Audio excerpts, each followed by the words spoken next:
This is the first unit packet or unit video for our first page of math. We are doing page 301 and 302. Now there are a few that we can skip on the back. You can skip number 1 and number 3. You do not have to do number 1 and number 3 on the back of your math page. We are going to start today by reviewing this. One of these will be on your math sheets, and I just want to review how to do those. We've done a couple, but I know it's hard to remember, so we're going to do this. Now the one on your math page is different. It's not the same as this. It has different numbers, but I'm just going to remind you how to do this. You take the first two numbers, 2 times 3 equals 6, and then you do the twin, 3 times 2 equals 6. Then we divide, just like we do with subtraction. We take the answer, the product, and then go to the first number, 2, and then that will equal 3. And then we still take the product, go to the second number, and then that will equal 2. And that is how you do that. And that will be on your first page on the front. So I just wanted to review how to do this. Now, we are going to start with this problem here. We're going to review how to do that. Subtraction with money.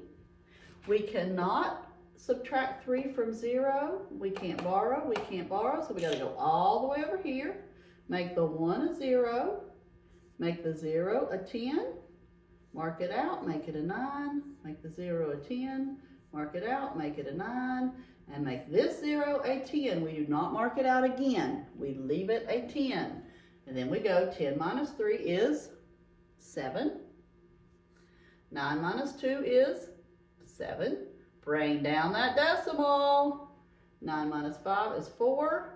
And then you bring down the dollar sign, and that is the way you subtract with money and doing this. Remember your borrowing. And then you have to come back and borrow, or as you come back. Okay, now we are going to talk about something a little different today. We have rounded to tens by numbers, and now today we're going to go over rounding dollars. Rounding dollars. I have $7, and I want to buy a book that costs $6.70.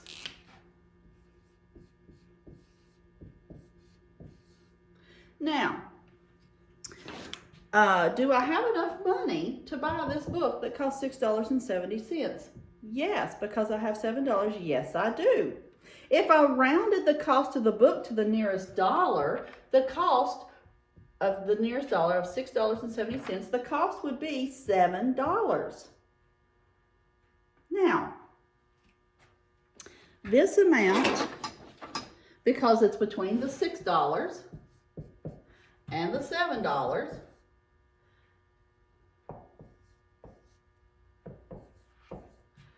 but we look at 70, 7 is bigger than 5, or 5 or bigger, so we would round it to $7. Now let's look at another problem. Another number to round, or money to round. We are going to round $8.58. What numbers is it going to be between? It's going to be $8, and it's going to be between $9. We have to look at our cents.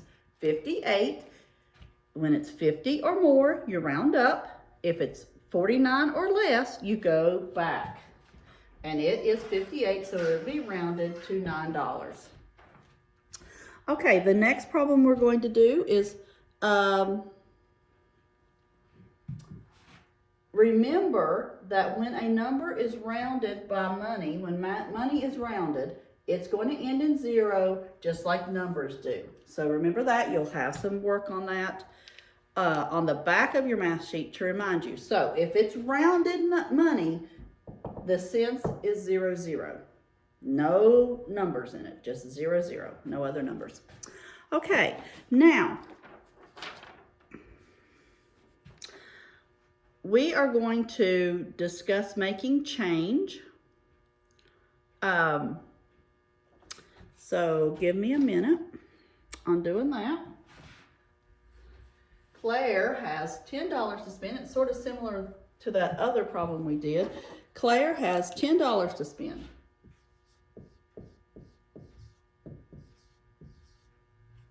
She is going to buy a puzzle for $5.65. So she's buying the puzzle for $5.65. Obviously, we know that she has enough money because $10 is plenty enough. She will be getting change back, and we have to determine her change. We cannot borrow from the 0. We cannot subtract 5 from the 0. We can't borrow from this 0. We can't borrow from this 0. So we got to go to the 1. Let me change colors so you can see. Make it a what? A 0. Make this 0 a what? A 10. Borrow from it, make it a 9. Make this 0 a 10. Borrow from it, make it a 9. And then make this 0 a 10. And we stop. We do not make that a 9. Some of you want to do that, and that's not what we do. We just stop because 10 we can subtract from. 10 minus 5 is, hope you said 5. 9 minus 6 is, hope you said 3. 9 minus 5, 4. Don't forget that decimal, and don't forget your dollar sign. So her change would be $4.35. Okay, now this is a thinking cap question just for fun. I'm going to read it to you. During the summer, Luke and Drew plan to attend summer day camp for 28 days. How many weeks will they be at camp? During the summer, Luke and Drew plan to attend summer day camp for 28 days. How many weeks will they be at camp? Put your thinking caps on. They were at camp 28 days. There are 7 days in a week. So that would be 4 weeks. Hope some of you got that.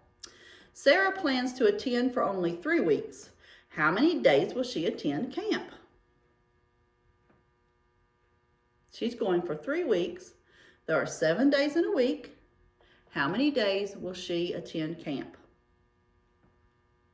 I hope some of you thought. If you want to pause it and think about it, you can right now. It would be 21 days. I hope you thought of that. How many more days will Luke attend camp than Sarah? Luke's attending 28. Sarah's attending 21. Pause it. Think about it. I hope you got 7 days.